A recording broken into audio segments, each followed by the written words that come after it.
The death toll in Puerto Rico climbed to 34 people in the wake of Hurricane Maria.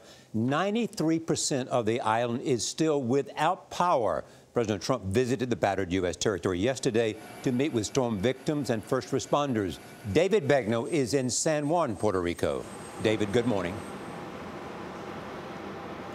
Charlie, good morning. The White House believes it could cost between $10 and $13 billion to help Puerto Rico rebuild. Yesterday, President Trump met with local leaders, one of which was the mayor of San Juan. She has been perhaps the toughest critic of the federal government's response in the aftermath of Hurricane Maria. And after meeting the president, the mayor met with White House staff.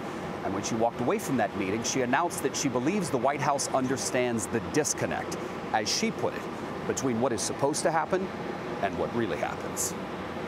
There's a lot of love in this room. President Trump and the First Lady were greeted by a friendly audience in the town of Guaynabo, one of the fastest areas to recover from the hurricane. The president handed out supplies, tossing paper towels into the crowd. Mr. Trump also toured the neighborhood and met with people whose homes were damaged by Maria. We're going to help you out. Thank you. Have a good time. Thank you, Mr. President. Thank you. Thank you very much. Great to see you. The president and First Lady got a look at the destruction by helicopter. They did not visit the harder hit areas of the island where there is no running water or power, forcing people to drink and bathe with stream water. During a briefing earlier in the day, President Trump praised the federal government's response, but seemed to downplay the devastation of Maria compared to that of Hurricane Katrina.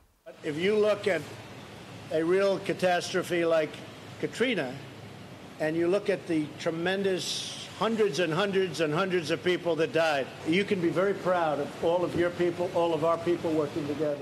Mr. Trump also appeared to criticize the U.S. territory for their more than $70 billion debt. I hate to tell you, Puerto Rico, but you've thrown our budget a little out of whack, because we've spent a lot of money on Puerto Rico. Later, the president seemed to suggest Puerto Rico's debts may be forgiven. We have to look at their whole debt structure. You know, they owe a lot of money to your friends on Wall Street, and we're going to have to wipe that out. Not long after President Trump left the island, the governor of Puerto Rico announced that the death toll has risen from 16 to 34. The majority of deaths, we're told, were due to flooding, mudslides, and flying debris. But, Gayle, we're also told people died from heart attacks, suicide, and a lack of oxygen.